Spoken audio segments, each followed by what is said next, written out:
ছোট দিনের বেলায় সকাল 7টা থেকে আমি কিভাবে অফিসের রান্না ঘরের কাজ একা হাতে টাইম মতো কমপ্লিট করি। শুভ সকাল বন্ধুরা, আমি টুকুন। এই শীতে তোমরা সবাই কেমন আছো বলো। আশা করছি যে যেখানেই আছি সবাই খুবই ভালো আছে, সুস্থ আছো, আর আমরাও কিন্তু তোমাদের ভালোবাসায় বেশ ভালো আছি। ওপরে এসে আগে চাটা করে নিলাম, আর এই দেখো এখানে 1 কাপ চা আর 2টো বিস্কুট নিয়ে এখন যাচ্ছি দাদাভাইকে দিতে। এখন নিচে গিয়ে চাটা দিয়ে আসবো। দাদাভাই আবার চা না দিলে ঘুম ভাঙতে চায় না, তো দাদাভাই উঠবে, জল গরম করবে, স্নান করবে, রেডি হবে। দাদাভাইকে চাটা দিয়ে এসেই সবজি কাটতে বসে পড়েছি। এমনি শীতকালের বেলা উঠতে তো অনেকটাই দেরি হয়ে যাচ্ছে, আজকে 7টা বেজে গেছে ওপরে আসতে। আর উপরে আসার কথা মনে পড়লেই আমার ভীষণ ভয় লাগে, এত ঠান্ডা হাওয়া দেয়, একদমই ভালো লাগে না উপরে আসতে। নিচের ঘরটা কিন্তু পুরো আগুন হয়ে থাকে, আর উপরে আসলেই যেন ঠান্ডা বরফ পড়ে। তো যাই হোক, সবজিটা ভালো করে ধুয়ে নিলাম, এবার রান্নাটা বসিয়ে দেবো। আর এই করে না দাদাভাই টিফিন করতে দেরি হয়ে যাচ্ছে। দাদাভাই প্রত্যেকটা দিন রেডি হয়ে ওপরে চলে আসছে, আর আমার টিফিন শেষ হচ্ছে না। আর কখনো রুটি বেলছি তো কখনো রুটি সেঁকছি, এমনটা হচ্ছে। তো কিছু করার নেই, যতদিন না ঠান্ডাটা কমবে, গরমকালটা যতদিন না আসছে ততদিন আমার এরকমই অসুবিধা হবে। আর এদিকে দুষ্টুটার আমি ব্রাশ দিয়েছি, ও ব্রাশ করছে। ভাজাটা আমার হয়ে গেছে, আমি এখন রুটিগুলো ছেঁকে নিচ্ছি। আর বাইরেটা আজকে না কুয়াশা কুয়াশা মতো করেছে। এখানে যদিও কুয়াশা বোঝা যায় না, গ্রামের ওদিকে হলে কুয়াশাটা বেশ ভালো বোঝা যায়, এদিকে অতটা বোঝা যায় না। এখন অবধি তো রোদ্দুর ওঠেনি, মেঘলা মতো করে আছে। তো রুটিগুলো ছেঁকে এই যে দাদা ভাইয়ের টিফিন বক্সটা রেডি করে দিচ্ছি। 4টে রুটি দিয়ে দিলাম, এই যে ভাজা দিয়ে দিলাম, আর এখানে একটা ডিম সিদ্ধ দিয়েছি, আজকে 2টো কলা দিয়েছি। তো দাদাভাইকে তো ডিম সিদ্ধ দিতেই হয় প্রত্যেক দিন। টিফিন বক্সটা রেডি করে দাদাভাইকে এনে দিলাম। দাদাভাই দেখো বেরিয়ে পড়েছে, আর দাদাভাই চলে গেল অফিসে। আর আমি আবার উপরে এলাম। উপরে এসে এখন কয়েকটা ভিজে জামা কাপড় ছিল, জামা কাপড়গুলো রোদ্দুরে মেলে দিচ্ছি, কালকে শুকায়নি, আজ শুকনো মতো ছিল। তো রোদ্দুর তো ওঠেনি ঠিকঠাক, দেখেই বুঝতে পারছো হালকা রোদ্দুর উঠেছে, তো যেটুকু গরম হয়। আর এদিকে দুষ্টটার অবস্থা দেখো, মাদুর পাতা দেখেই এসেই শুয়ে পড়েছে, শুয়ে খেলা করতে শুরু করে দিয়েছে। তো কদিন এখন পড়াশুনো থেকে বন্ধ বলে এত দুষ্টুমি বেড়ে গেছে, তোমাদের কি বলবো। সারা দিন প্রচুর পরিমাণে দুষ্টুমি করছে। তো আমি না একটু রৌদ্রে বসেছিলাম, হালকা হালকা রৌদ্দুর পড়ছিল গায়ে, ভালো লাগছিল, শরীরটা যেন ভালো লাগছে না, ঠান্ডা মতো লেগেছে। সকালবেলা থেকে জলে কাজ করতে হয়। আর এদিকে দুষ্টুটার দেখো আদর খাওয়ার শখ হয়েছে, আমার কোলে মাথা দিয়ে শুয়ে পড়েছে। তো আমি আবার একটু ওকে ধরে চটকে আদর করে দিলাম। যতই ভালো লাগুক রৌদ্রে বসে থাকতে, রৌদ্রে বসে থাকলে তো হবে না, সংসারে এত কাজগুলো ফেলে রেখে যদি আমি বসে থাকি তাহলে কাজগুলো করতে আমার অনেকটাই দেরি হয়ে যাবে। এমনিই ছোট দিনের বেলা। উঠেই চলে এলাম সোজা বেসিনে। সকালে টিফিন খাওয়া হয়েছিল, চা খাওয়ার কিছু বাসন ছিল, তো সব বাসনগুলো মাজা ধোয়া করে নিচ্ছি, তারপর বাসনের ঝুড়িতে উপর করে দেবো। তারপরে জল গরম করে দুষ্টুকে স্নান করিয়ে দিলাম, আর কিছুটা জল ছিল বলে ওই গরম জলে আমিও স্নান করে নিলাম। ঠাকুর ঘরে পুজোটা সেরে নিয়ে তারপর রান্না করে নেবো। তো ঠাকুর ঘরে বাসনগুলো বার করে ঠাকুর ঘরটা ভালো করে পুছে নিয়ে ঠাকুরের বাসনগুলো ধুয়ে দিচ্ছি। আজকের পুজোটা আমার মেয়ে দিয়ে দেবে, আজকে আমার অনেকটাই দেরি হয়ে গেছে, আর ও বাড়িতে আছে, তাই জন্য বললাম পুজোটা ওকে দিয়ে দিতে। মেয়ে সন্তান, একটু একটু করে সব কিছুতে শেখাতে হবে, তাই না বলো। তো বাসনগুলো মেজে তুলসী গাছে জলটা দিয়ে দিলাম, দিয়ে এই যে ঠাকুরের বাসনগুলো ঠাকুর ঘরে রেখে দিয়ে এলাম। আর মেয়ে গেল পুজো দিতে, আর আমি ঘরে এসে বিস্কুটের কৌটে বিস্কুটগুলো ঢেলে নিচ্ছি। তো বিস্কুট ফুরিয়ে গেছে, আর এই বিস্কুটটা খেতে বেশ ভালো টেস্টি। সেদিনকে দাদাভাই এনেছিল, তো দাদাভাইকে বললাম বিস্কুটগুলো বেশ ভালো খেতে, তো আবার 1 প্যাকেট এনেছে। তো বিস্কুটগুলো ঢেলে রাখলাম। তারপরে এই যে সবজিপাতি কাটতে বসে পড়েছি। তো এখানে দেখো মেথি শাক আর বেগুন নিয়েছি। আগের দিনের ভিডিওতে আমি জিজ্ঞাসা করেছিলাম তোমাদের কাছে মেথি শাক কীভাবে রান্না করতে হয়, তোমরা যদি কেউ জানো একটু বলো, আমার তাহলে অনেকটাই সুবিধা হবে, কারণ মেথি শাক রান্না করতে আমি জানি না, আজকে ফার্স্ট আমি রান্না করব। তো অনেক দিদিভাই তোমরা বলেছো মেথি শাক বেগুন আলু দিয়ে ভাজা ভাজা করতে, বাট কী ফোড়ন দেবো সেটা তোমরা কেউ বলোনি, কিন্তু আমি সেটা নিয়ে না কনফিউজ যে কী ফোড়ন দেবো। তারপরে ভাবলাম যে তাহলে শুকনো লঙ্কা ফোড়ন দিয়েই আমি ওই শাকগুলোকে তুলে দেবো।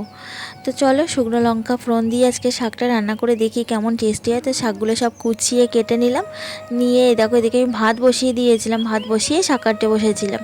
তো ভাতটা দেখে ফুটে গেছে, তারপরে ভাবলাম যাই ঠাকুর ঘরে দেখে আসি মেয়েটা পুজো দিচ্ছে ঠিকঠাক দিতে পারলো কিনা। তো এসে দেখি ওর পুজো প্রায় শেষের পর্যায়ে, ও কিন্তু খুব সুন্দরভাবেই পুজোটা দিয়েছে। যখন স্কুল ছুটি থাকে ও বাড়িতে থাকে পুজোটা কিন্তু ওই দেয়। তো রান্নাঘরে এসে আমি শাকটা বসিয়ে দিচ্ছি, আর এই দেখো একটা শুকনো লঙ্কা ফোড়ন দিয়েছি, দিয়ে আলু বেগুনটা তুলে দিলাম। আলু বেগুনটা ভাজা ভাজা করে তারপরে শাকটা দিয়ে দেবো।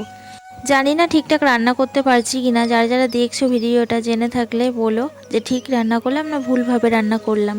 তো এই যে আলু আর বেগুনটা ভাজা ভাজা করে নিয়ে আমি শাকগুলো দিয়ে দিয়েছি, এর মধ্যে একটু সামান্য নুন দিয়ে দিলাম, দিয়ে ভালো করে নাড়াচাড়া করে নিচ্ছি। আর নাড়াচাড়া করতে করতে দেখছি জল বেরাচ্ছে শাকটা দিয়ে। তো আমি ভাবলাম তাহলে একটু আঁচটা কমিয়ে ঢাকা দিয়ে রাখি। তো ঢাকা দিয়ে কিছুক্ষণ পরে এই যে খুলে নিয়েছি, দেখো পুরো একদম ভাজা ভাজা মতো হয়ে গেছে শাকটা, বেশ দারুণ ভাজা ভাজা হয়েছে। তো শাকটা একটা পাত্রে এই যে তুলে নিলাম, আর শাকটা ভাজা দেখে কিন্তু ভীষণ ভালো লাগছে, মনে হয় খেতে ভীষণ টেস্টি হবে। যখন খাবো তখনই বুঝতে পারবো কেমন টেস্টি হয়েছে, তোমাদেরকেও জানাবো। পাশের ঘরে ডাল বসিয়েছিলাম, আর ডালের মধ্যে দেখো আলু দিয়ে দিয়েছি একেবারে। তো আলুগুলো তুলে মেখে নেবো কাঁচা লঙ্কা আর সর্ষের তেল দিয়ে। রান্নাবান্না সেরে দুষ্টাকে খাইয়ে দিয়েছি, তারপর এই যে আমিও খেতে বসে পড়েছি ভাত নিয়ে।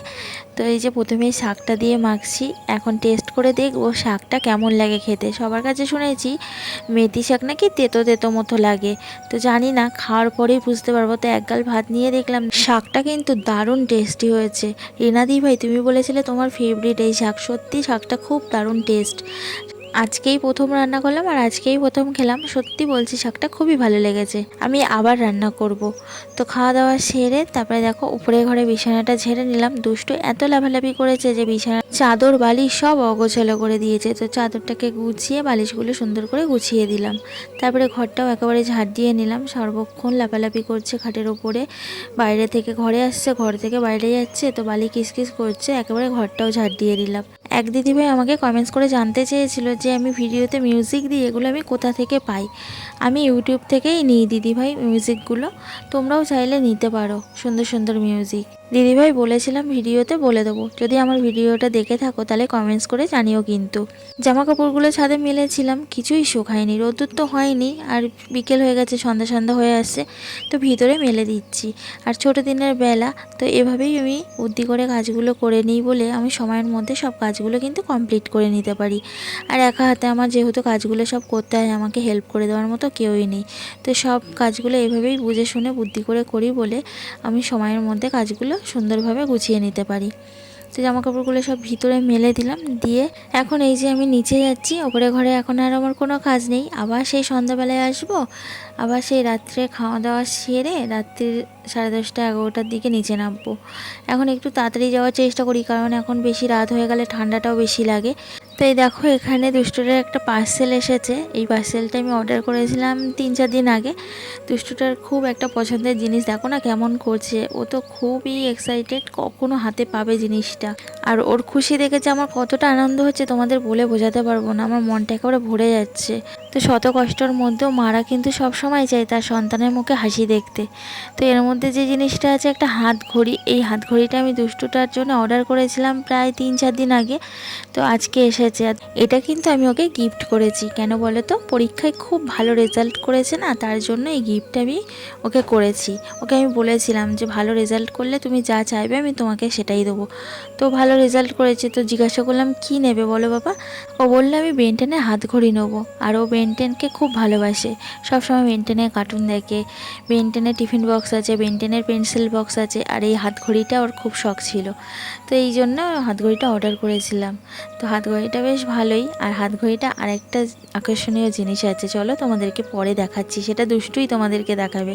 আগেও ঘড়িটা একটু দেখে নিক মনের সুখে। তো এই দেখো অন্ধকারে দেখো এরকম ছবি দেখা যাবে দেয়ালে, একটা অপশান আছে সেটা টিপলে এরকম দেয়ালে ছবি মানে দেখা যাবে।